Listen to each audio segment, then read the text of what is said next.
जो कैसा सोलो welcome back to playing video. तो हम वापस आ गए हैं एक नई वीडियो में जिसमें हम इकोनॉमिक्स के चैप्टर 4 मनी चैप्टर 3 में जा रहा हूँ मैं। Chapter 4 banking and monetary policy को आगे बढ़ेंगे। हमने क्या क्या देखा, हमने कॉमर्शियल बैंक के बारे में समझा, उसके प्राइमरी फंक्शन देखे, सेकेंडरी फंक्शन देखे, उसके बाद हमने शेड्यूल बैंक के वो क्लासिफिकेशन देखा कि किसके टाइप की होती है। फिर हमने सेंट्रल बैंक देखा, जैसे यहाँ RBI reserve bank of India head of the all bank है, हर बैंक उसके अंदर है, सबका वो एक्टिविटी देखती है, सब कैसे काम कर रहे हैं, रूल्स के अकॉर्डिंग कर रहे हैं आरबीआई। तो आरबीआई के दो फंक्शन होते हैं, मॉनिटरी फंक्शन होते हैं, नॉन मॉनिटरी फंक्शन होते हैं। मॉनिटरी फंक्शन में हमने देख लिया कि हमने 3 पॉइंट तक देखा। लास्ट में हमने देखा बैंकर बैंक है, बैंकर्स बैंक है and lenders of last resource. Last में सबकी आशा आरबीआई बैंक में रहती है। अब देखते हैं क्रेडिट कंट्रोल। तो RBI control the process of credit creation. इसके अंदर आरबीआई क्रेडिट क्रिएशन को कंट्रोल करता है। पता है क्रेडिट क्रिएशन क्या होता है? हमने सीखा ही था कि जो डिपॉजिट आती है बैंक, उसमें से क्या करती है 20% कैश रिजर्व में डालती है, बाकी का नया लोन बनाती है। वैसे ही चलता रहता है, उसको क्रेडिट क्रिएशन बोलते हैं। वो भी आरबीआई के कंट्रोल में होता है। और money supply in the economy money supply कितना करना है, जब ज़्यादा करना है तो वो भी उसके कंट्रोल में। कब उसको ज़्यादा करना है, जब कम करना है तब उसको पता है कि कम कब करना है। तो ये आपको पता होना चाहिए। जब इन्फ्लेशन आ जाता है ना मार्केट में, इन्फ्लेशन आ जाता है तो मनी को ज़्यादा करना पड़ता है, प्राइस बढ़ानी पड़ती है। हाँ, तो जब डिप्रेशन आ जाए तो कम करना पड़ता है। I am right? 1 minute check कर लेते। हाँ, जब इन्फ्लेशन का टाइम आता है तो मनी क्या करना पड़ता है? बोलो बोलो सब बोलो, मनी क्या करना पड़ता है? जब तंगी आ जाती, महंगाई आता तो मनी क्या करना पड़ता है? डिक्रीज करना पड़ता है। और डिप्रेशन का वक्त आता तो इंक्रीज करना पड़ता है। यही है। तो ये उसको पता होना चाहिए कि आरबीआई के पास कंट्रोल है, तो उसको ये सब की क्या होनी चाहिए, जानकारी होनी चाहिए। फिर custody of foreign exchange reserve की कस्टडी भी उसके पास ही होती है।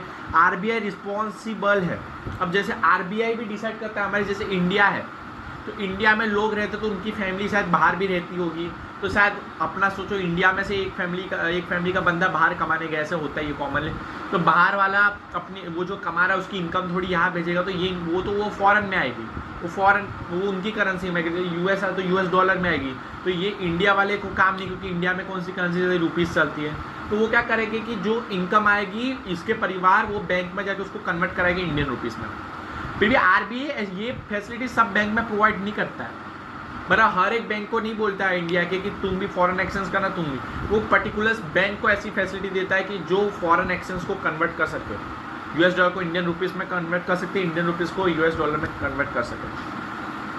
RBI maintain the value of Indian currency by buying and selling foreign exchange in the open market, and RBI also the custodian Indian reserve of foreign exchange also admits a foreign exchange reserve by checking inflow out. RBI ये तो करता है, उसके साथ वो भी देखता है कि हमारे पास फॉरेन रिजर्व कम है या ज़्यादा है। अगर कम है तो जल्दी हम क्या फॉरेन एक्सचेंज परचेज करते हैं, क्योंकि हमें फॉरेन एक्सचेंज की जरूरत पड़ती है। वो तो पता ही है कि हम जब इंपोर्ट करते हैं गुड्स मंगवाते तो हमें वहाँ सामने पेमेंट करना होता है। सामने क्या पेमेंट करना होता है, तो पेमेंट तो हम अपनी इंडियन रुपीज़ में नहीं करेंगे। जो करेंसी है, जो जैसे हम तो सब पेमेंट यूएस डॉलर में करते हैं, हमें क्या होना चाहिए, फॉरेन करेंसी हमारे पास अवेलेबल होनी चाहिए। हमारा जो इंटरनेशनल डेप्ट है वो भी चुकाने के लिए फॉरेन एक्सचेंज चाहिए। तो ये बहुत ज़रूरी है फॉरेन एक्सचेंज। अगर नहीं होगे तो हम फॉरेन एक्सचेंज को क्या करेंगे, परचेज करेंगे। हाँ, तो ये भी देखती है कि कम है, इनफ्लो है या आउटफ्लो है फॉरेन एक्सचेंज का आरबीआई के पास। तो आरबीआई ये सब का भी रिस्पॉन्सिबिलिटी रहती है और ध्यान देती है, कस्टडी, क्योंकि फॉरेन एक्सचेंज के आरबीआई के पास। तो ये हमने क्या देखे, मॉनिटरी फंक्शन ऑफ आरबीआई। ये क्या मॉनिटरी फंक्शन है of reserve bank of India के। अब देखते नॉन मॉनिटरी फंक्शन, मतलब उसके नॉन मॉनिटरी फंक्शंस भी है। Regulatory supervising function. आरबीआई है वो हर एक बैंक का हेड है, वो तो सबको पता है। चाहे वो ब्रांच एक्सपेंशन हो, मनी सप्लाई हो मार्केट में वो देखना हो, या बैंक का ब्रांच एक्सपेंशन हो, शेड्यूल बैंक का वर्किंग देखना हो, नॉन फाइनेंशियल कंपनी होती है जो banking finance company finance provide करती है। कोऑपरेटिव बैंक, कोई भी बैंक ले लो, कोई भी ये ले लो, बैंक्स ले लो, फाइनेंस कंपनीज ले लो, वो सबका हेड आरबीआई है। और वो रेगुलेटिंग करता है। रेगुलेटिंग मतलब कंट्रोल करता है और सुपरवाइजिंग करता है, देखता है कि हर एक वर्क डन अच्छा चल रहा है, एम्प्लॉय के साथ एक्सप्लॉइट तो नहीं हो रहा, जैसा रेट ऑफ इंटरेस्ट है उसको वैसा मिल रहा है कि नहीं, सब देखती, यही सब ध्यान देती है। लास्ट में सब रिस्पॉन्सिबल इसमें रिजर्व बैंक ऑफ इंडिया के ऊपर ही है। फिर प्रमोशनल फंक्शंस, ये प्रमोट करती है कि ये प्रमोट कैसे कर रही है कि जैसे हमारे पीएम मोदी साहब 2014 को क्या बने, प्राइम मिनिस्टर बने, तो उन्होंने योजना लिखा है जिसका नाम है जनधन योजना, जिसमें उन्होंने ऐसा उनमें जिसके अकाउंट नहीं उसमें सबके अकाउंट वो बैंक अकाउंट खुलवा रहे हैं। ये जरूरी है, सब्जी वाला हो कोई भी हो सबके अकाउंट खुल रहे। हाँ, तो इसमें प्रमोशनल फंक्शन में रिजर्व बैंक का एम ही ये है, क्योंकि रिजर्व बैंक ऑफ इंडिया और गवर्नमेंट ने साथ में जनधन योजना लाई थी, और इसमें इनका एम ही कि हर एक का अकाउंट हो। उससे क्या होगा, even today there are many people in India who do not hold a bank account, जिसका बैंक अकाउंट नहीं है, तो वो किस में डिपेंड है, वो तो अनऑर्गेनाइज्ड मनी लेंडर में डिपेंड है, जो साहूकार होते हैं। हमने देखा ना पुराने ज़माने में जो ऐसी पैसे दे देते और बाद में बोलते हैं मेरे को हर एक हफ्ते पैसे चाहिए, मेरा इंटरेस्ट के साथ मेरे को ज़्यादा इंटरेस्ट, वो लोग लूटते क्योंकि इनको पता है उनको भी उसकी परिस्थिति पता है, इनके पास बैंक अकाउंट नहीं है तो बैंक से तो पैसे नहीं लैंड कर सकते, तो वो लोग उनको लूटते ही अनऑर्गेनाइज मनी मार्केट वाले। तो इसलिए क्या होना चाहिए, हर एक का अकाउंट होना चाहिए, जिससे वो जैसे समझ लो वो इम्प्लॉय हो तो उनको जब भी पैसा जरूरत करे तो वो क्या करते हैं, लोन ले सकते हैं, उनका लोन अकाउंट भी खुल सकता है। अगर सेल्फ एम्प्लॉयमेंट हो, अगर समझ लो एक को अपना गैरेज चालू करना है खुद के दम पे, वो सेल्फ एम्प्लॉयमेंट उसको बोलते हैं जो अपना खुद का बिजनेस स्टार्ट कर रहा है, तो उसको भी उसके लिए लोन लगेगी तो लोन ले सकता है। तो ऐसे अकाउंट के बहुत फ़ायदे हो सकते हो। अगर देख लो, आपको एक बात बताओ कि debt by check owing to which difficult to know the exact value of transaction, या एक और चीज़ make business related payment in. अगर आपका बिजनेस, अब ये बिजनेस करो, नहीं तो सेल्फ एम्प्लॉयमेंट मतलब आप खुद का काम करें, तो उसमें आप ऑब्वियसली जैसे बिजनेस होते तो बिजनेस में हर एक पेमेंट कैश ज़्यादा से ज़्यादा चेक से होते, ज़्यादा तो ज़्यादा कैश से होते। अगर सबका बैंक अकाउंट होगा तो ज़्यादा से ज़्यादा पेमेंट किस में होगा, चेक से होगा, ऑनलाइन होगा, ज़्यादा यूज़ कैश का नहीं होगा। तो जिससे क्या होगा, सरकार को national money calculated, national money जो फिगर ऑफ नेशनल मनी है उसको कैलकुलेट करने में क्या होगा, ईजी होगी, तो जिससे वो ईजी से वो कैलकुलेट कर सकते हैं। अगर कैश से होगा तो ये नेशनल इनकम भी कैलकुलेट नहीं करेगी, इसमें भी डिफिकल्ट आएगा।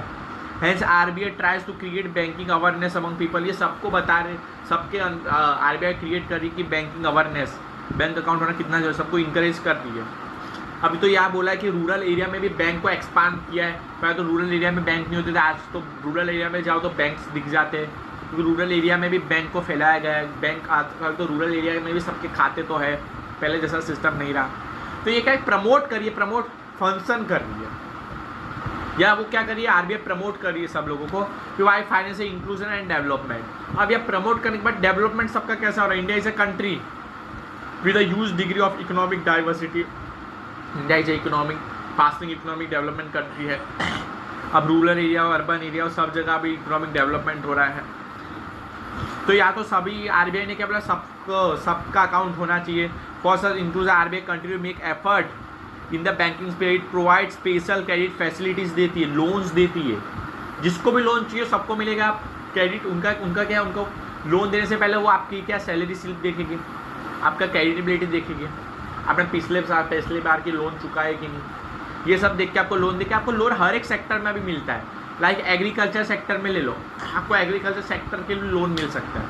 अगर आपको एग्री सेक्टर में आपको मॉडर्न मशीनरी से एग्रीकल्चर करना है, जैसे ट्रैक्टर ले लो, अलग अलग केमिकल्स ले लो, ये सब के लिए आपको भी लोन मिलता है। स्मॉल स्केल बिजनेस चालू करने में लोन मिलता है। सेल्फ एम्प्लॉयमेंट मैंने आपको बताया ना, जैसे कि इसको खुद का गैरेज चालू करना है तो वो भी लोन ले सकता है। सब में कॉटेज इंडस्ट्री एक्सेस, सब में बैंक आपके क्रेडिट फैसिलिटी प्रोवाइड करें, जिससे हर एक लोगों का डेवलपमेंट होगा। पीपल का डेवलपमेंट होगा, उनकी इनकम इंक्रीज होगी, उनकी क्या पर्सिंग पावर इंक्रीज होगी, उनका रहन सहन अच्छा होगा, physical quality of life index होगा, नेशनल इनकम अच्छा होगा, पर कैपिटा इनकम अच्छा होगा, सब अच्छा होगा, तो ऑटोमेटिकली इकोनॉमिक डेवलपमेंट होगा। तो इसलिए फाइनेंशियल इंक्लूजन कर रही है आरबीआई, जिससे लोगों का डेवलपमेंट हो रहा है। अब देखते हैं मॉनेटरी पॉलिसी। ये तो थे हमने non monetary function of RBI देखे, ये क्या है, non monetary function of reserve bank of India हमने देखा। अब देखते हैं मॉनेटरी पॉलिसी। इन इकोनॉमिक थे monetary policy the policy which regulate the demand for money and supply of money in economy. Monetary policy constitutes the conscious steps undertaken the monetary authority that changes the stock of money, source, generation of money and cost of money। अब monetary policy तो अब हम आगे अच्छे से और समझेंगे, इसलिए उसको अभी अच्छे से समझने की जरूरत नहीं। अब देखते हैं इंस्ट्रूमेंट ऑफ मॉनेटरी पॉलिसी की। रिजर्व बैंक के पास इंस्ट्रूमेंट होते हैं मॉनेटरी पॉलिसी के।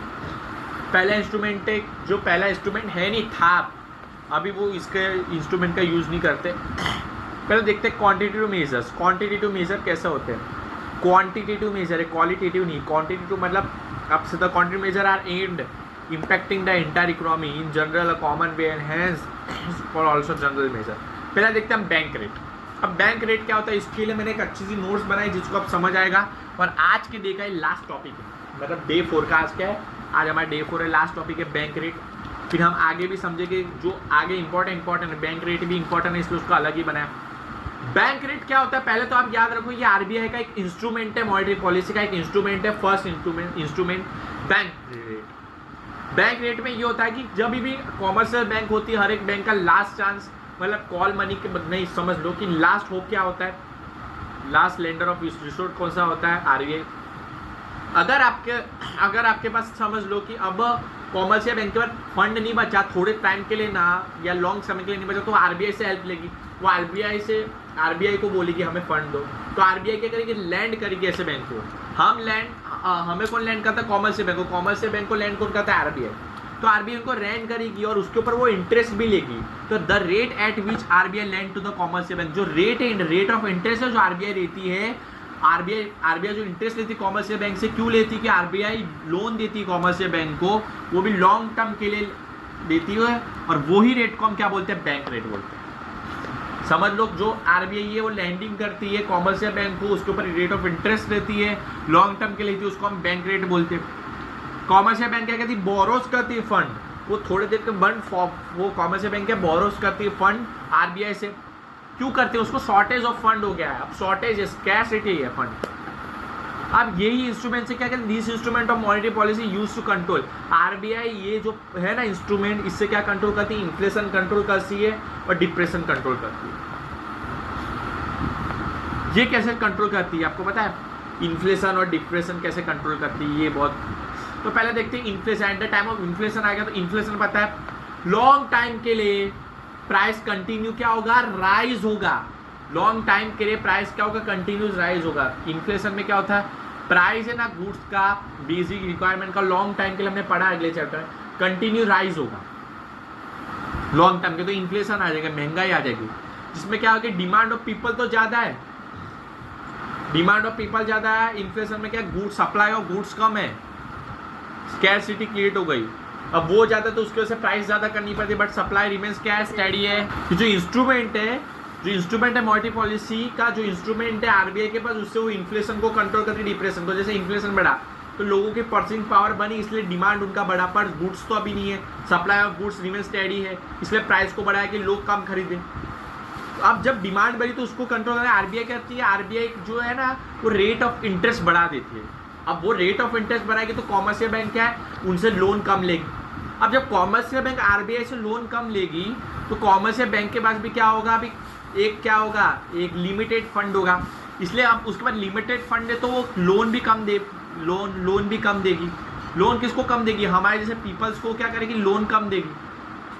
अब जब उनके पास फंड कम है, अगर क्योंकि ऊपर से इंटरेस्ट इतना है, तो कॉमर्शियल बैंक कम लेगी, इसलिए वो क्या है, कम लोन देगी। लोन कम मतलब वो क्या है, लोन पीपल्स को देगी जितना है उतना, फिर भी वो भी क्या करेगी, कॉमर्शियल बैंक वो भी इंटरेस्ट बढ़ा देगी, वो भी रेट ऑफ इंटरेस्ट इतना हाई कर देगी जिससे पीपल भी कम लोन लेके। अब लोन कम लेके तो उनकी जो इनकम है वो धीरे धीरे कम होगी, क्योंकि लोन वो क्यों लेते, स्पेंडिंग करने के लिए, अलग अलग चीज़ें खरीदने के लिए। अब उनकी परचेसिंग पावर कम होगी क्योंकि डिमांड कम होगी, तो वापस से क्या होगा, प्राइस भी कम हो जाएगा।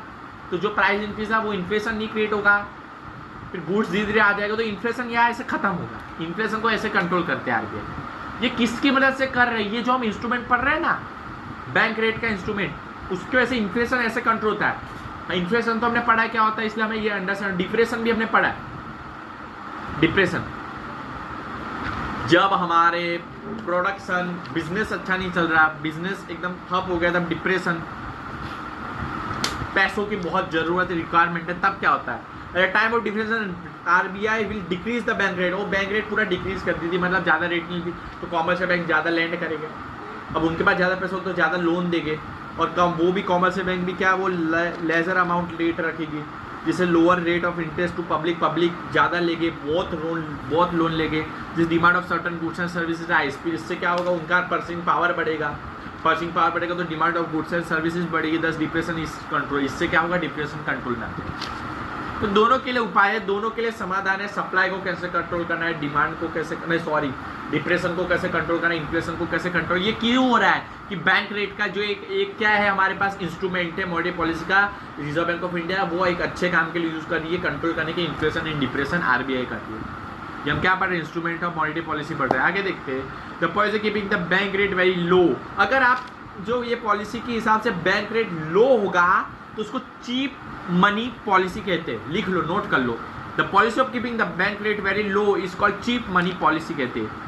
ये मतलब ये जब लो करती है उसका मतलब कौन सा बात कर रहे हैं, डिप्रेशन की बात कर रहे हैं। डिप्रेशन के बाद जो डिप्रेशन में क्या होता है, policy of keeping the bank rate very लो होती है, उसको चीप मनी पॉलिसी बोलते हैं। और इन्फ्लेशन में क्या था, policy of keeping the money rate very high होती है, उसको बोलते हैं dear money policy, dear money policy. याद रखना। सीन लास्ट फ्यू ईयर्स, अब लास्ट थोड़े ईयर्स से क्या हुआ, आरबीआई ने ये वाली मेथड, ये जो इंस्ट्रूमेंट है उसको यूज़ करना स्टॉप कर दिया है।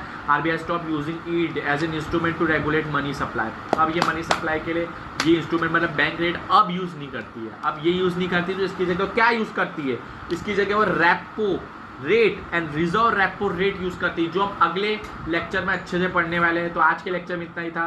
अगले डे 5 में repo rate and reserve repo rate अच्छे से पढ़ेंगे, उसको अच्छे से समझेंगे और आगे अच्छे से बढ़ेगा। तो भाई मिलते हैं।